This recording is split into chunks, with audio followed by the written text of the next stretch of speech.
So it's just a quick little, it's not a house overview or anything, it's just a video I've never really done before, which is, you know, it's Chanel. And it's just my my favourite Chanel fragrances. It's not a house that has ever set my world on fire.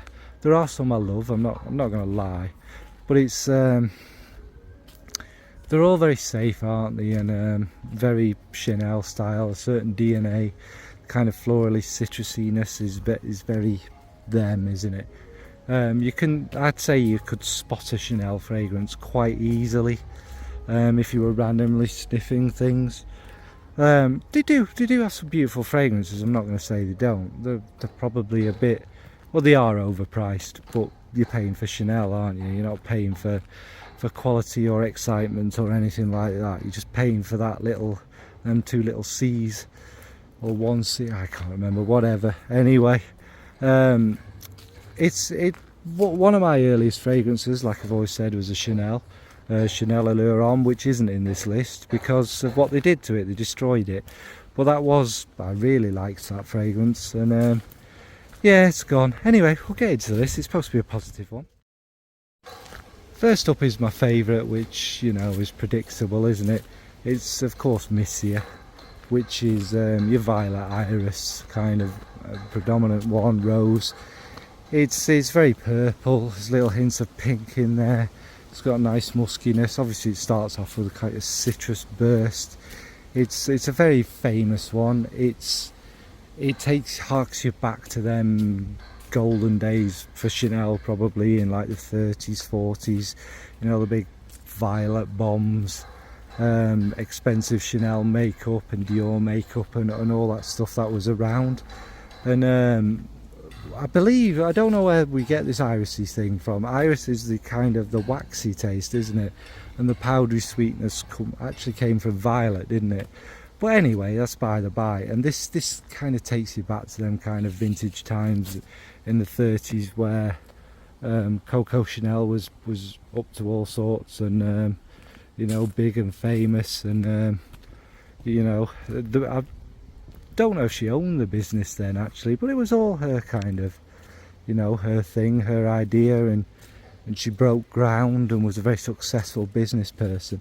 And this would be something she'd probably wear out to one of them parties in Paris during this period, and to meet important people and things like that. And it just is that beautiful kind of powder room, sensual kind of night out, and that, you know, you also think of things like Moulin Rouge and things. It's all that kind of beautiful big statement making sense of the time. So that's Misia. Next is Le Lion. I don't own this one, but I have sprayed it about every time I go into a shop in the Chanel. Le Lion, to me, I think I recently described it as kind of, is a leathery Coromandel, and a lot of people say that, and I think it's a fairly accurate description. It starts up a little bit, the leather's a little bit rough and rugged, it's a little bit reddy. It kind of changes to become more suedey as it goes through it, more of a sort of soft tender. I think the main kind of floral you get running through it actually will probably be like a sort of gentle rose, and then the kind of the patchouli notes and the resins. It's a sandalwood maybe in it. The thing that kind of makes it similar but definitely not the same as Coromandel, all them notes start to come through and it becomes a little more sensual and tender, still with the softer suede leather, and it's just magnificent. It gets a little bit kind of not gourmandy but benzoin-y, vanilla-y, and the flower sweetness, the floral sweetness shines through a little bit more, and it's just a very beautiful fragrance. The leather is ever present, like I say, maybe the kind of suediness becomes the more kind of dominant feeling throughout it. So that's Le Lion. Next is a very famous one, and a couple of its flankers actually, and that's Coco Mademoiselle. Now we'll talk about the EDP because the ones I know, but the EDP is the famous one, isn't it? Now I think we all know what it is, the most famous fragile in the world possibly, and it opens up with them very Chanel citruses, juicy kind of fruits. They're almost a little candied. They, don't get me wrong, they still have the freshness, but the sweet and the juicy and the sunshiny, and they're big. And also, you know, it's pointless we keep saying things like this in reviews. Of course there's a kind of woody nuance in there, there's a little bit of a tickle of musks, there's some spices, but obviously the star with the fruits is the patchouli. And the patchouli in this is quite massive. Again, it's more a grainy, earthy patchouli. It's not like dirty, too green or whatever patchouli, but it's got that graininess about it, and that kind of mixes perfectly with a patchouli, and it's massive. The fragrance itself announces itself. It's something I don't think. Again, I know this is the Chanel gender, their fragrances, and this is one anyone could wear really, because the patchouli is very predominant and noticeable, and the juicy fruits, they're not like gourmandy or, you know, anything, and the florals kind of just in there. I think there's rose and jasmine like with a lot of Chanels, but they're not really something you pick out. And it's famous, it's one of the biggest ones in the world, and for a reason. It's beautiful. That's Coco Mademoiselle EDP, the original. Next is the one I want to buy. Again, I don't own this, but I've had countless samples, still do. And that's Coco Mademoiselle Privè. This is the bedtime one. Is it? No, it's not called Privè, is it? Coco Mademoiselle L'Eau. Is it called L'Eau Privè or whatever? It's that one. It's the bedtime one, which is, God, I wish they'd make this into a proper fragrance. It's far too expensive for what it is. It lasts a couple of hours of that. It's got the DNA slightly, but this is more floral. It's obviously a lot gentler because it's to wear to bed. And it's soft pink, fruity flowers, and lovely soft sensual musk. I think there's a vein of vanilla running through it. But it's mainly about the kind of tender musks. I mean, Chanel, they're not really a brand I'd kind of say I love their muskiness, but it's there. There might be a little tinkle of soft sweet patchouli in the base, and the kind of not creamy but almost pale pastel citruses mixing in with it all, and it's very sensual. It is like a skinny scent, if you like.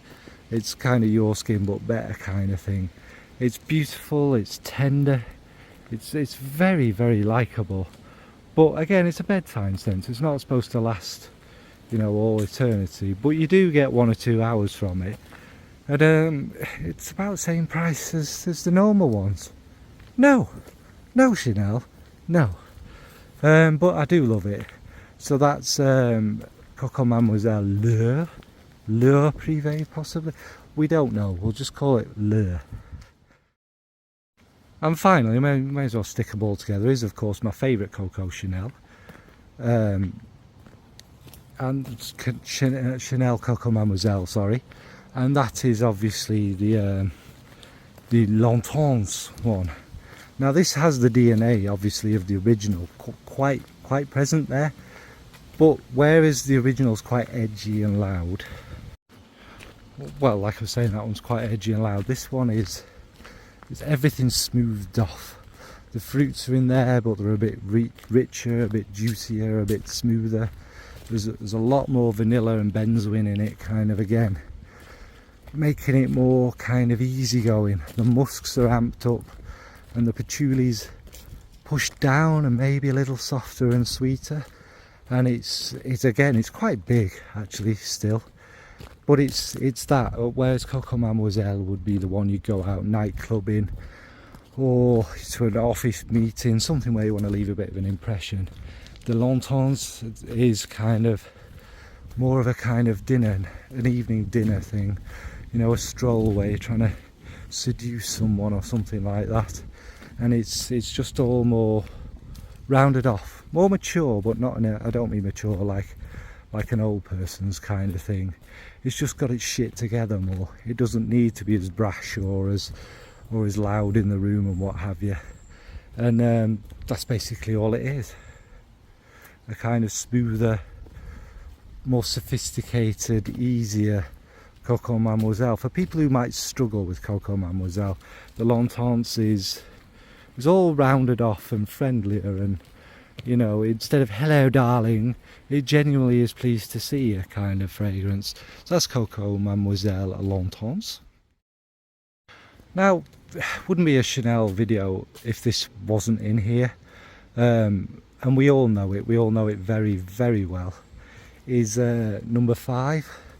Now, people love or hate this one. Now, it is, obviously it's very famous and very big for a reason, and it's quite a magnificent fragrance.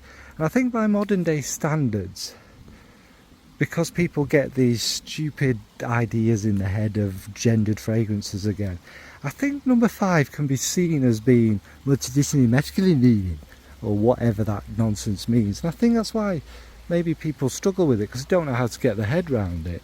It's obviously, it's what made aldehydes famous. It's not the only fragrance with aldehydes in, and it's most certainly not the only aldehyde fragrance you've smelt, I guarantee it. But the aldehydes obviously give it that special fizzy soapiness, particularly in this one to me. Now, aldehydes are different. They're not all just like a little bit of a kind of fizzy soapiness, which could come from a lot of the other notes as well. There's ylang. Ylang, there's obviously patchouli, there's obviously citrus. But the ylang in it has that more vintage kind of feel, an old-fashioned ylang, not this sweet banana-y one, a kind of more furry, indolic one. Obviously there are more kind of, there'll be jasmine and what have you in there, and rose no doubt because it's Chanel. But it's actually, the ylang is the thing I kind of associate most with number 5, a kind of classic one. And like I say, it's soapier. It's not really dirty. There might be a little bit of a kind of earthiness in it, and maybe back in the day there was more kind of, there might have been civet in it and stuff, and if there is nowadays, you don't really smell it. But yeah, that's Chanel number 5. I don't know why I'm telling anyone about it. Well, actually I do, because all you hear about it now is that it's dated and it smells of aldehydes, when people don't know what aldehydes are or how that particularly dates a fragrance. I don't know. And the Chanel number 5 DNA runs through so much modern perfumery, it's unbelievable. So to them detractors who probably haven't even smelt it or thought about it, it's not dated. It's a forever fragrance. And that's the secret of its success, because I don't think it's ever smelt old. Just because older people have worn it generation after generation doesn't make it old smelling. Obviously it's not modern smelling. I'm not going to say it smells of synthetic materials and sugar and ambroxan, because it doesn't. I mean, they may well be in it nowadays, but it's a classic for a reason. Anyway, enough of me defending Chanel number 5. It would be in anyone's Chanel list, I think. Finally, again, all these fragrances, weirdly, I really truly love. And for a house that I'm not particularly fond of, that's quite something, isn't it? But it's Coco. We all know Coco. Do I even need to talk about it again? It's kind of your old vintage style fragrance. It was obviously massive in the 80s and stuff. It's, well, was it? Or am I misremembering? But I'm pretty sure it was. It's, you know, your more resinous, kind of darker one. Again, there's rose, blah, blah, blah. Your typical Chanel. Your Chanel DNA running through it. But it's all about the cloves and the spices. Now, the cloves are the things we all talk about, but I'm sure there's actually possibly some pepper in there, maybe little hints of nutmeg and stuff, and it gives this, the cloves in this, or what used to give it that kind of vintage naughtiness. Now they're just kind of warm spices. I mean, I've obviously never owned a vintage bottle, but we've all smelt it. Nowadays it's a bit more rounded off, it's a bit friendlier, a bit sweeter. I can see why people might prefer it, actually, because it is more approachable, and it's just one I associate with colder weather because of them spices. But it can be worn all year round. It's not what it used to be, but that doesn't make it bad, does it? And this is the modern EDP, sorry, I'm talking about. Because Chanel, of course, have to have every possible concentration ever to all of their fragrances, as well as a million flankers. But yeah, it's just a beautiful, classic, vintage smelling, easy to love one. Maybe there's a bit of nostalgia and comfort in it as well, to people my age, because it would have been what our parents, aunties and uncles and what have you would have wore back then. But yeah, that's Chanel Coco. Obviously a short, brief ending, because what more can I say? We're all pretty familiar with all these Chanel ones, and as much as I'm not a lover of the house and a lot of things, they do have some great fragrances, and I think that takes something for us to pick out the diamonds in the rough, isn't it? I'm not saying Chanel fragrances are bad or anything like that, that's the point. They're so safe and so easy and so... they're almost, you could defend Chanel, because it's like they invented generic. All the things kind of copied them at one stage, didn't they? I mean, there are some truly awful fragrances from Chanel. Bleu de Chanel, what really is that? How do you describe it? It's clean, shampooey, shower jelly, you know, smells of a blue fragrance. Chanel Allure Homme Sport, citrusy, fresh, woody, not particularly sporty. Smells like 4 billion other kind of citrus woodies. Yay. You know, there's some dross, but they're very popular and people like them because they're very easy. Plus, Chanel are that perfume brand where everyone has to say, oh, I've got a Chanel, because it's Chanel. But yeah, anyway, what's your favourite from Chanel? Do you like the older ones? Do you prefer modern formulations? There's nothing wrong in that, because some of the older formulations, obviously you wouldn't be able to get them now anyway, but there would be a bit of a struggle to the modern nose and things, wouldn't they? So also, why do people call Chanel No. 5 dated? I mean, you don't have to like it, but I don't think you need to slag it off. And why is it they only smell aldehydes when that's basically not really what the fragrance is about at all? Anyway, thanks for watching, folks. Bye.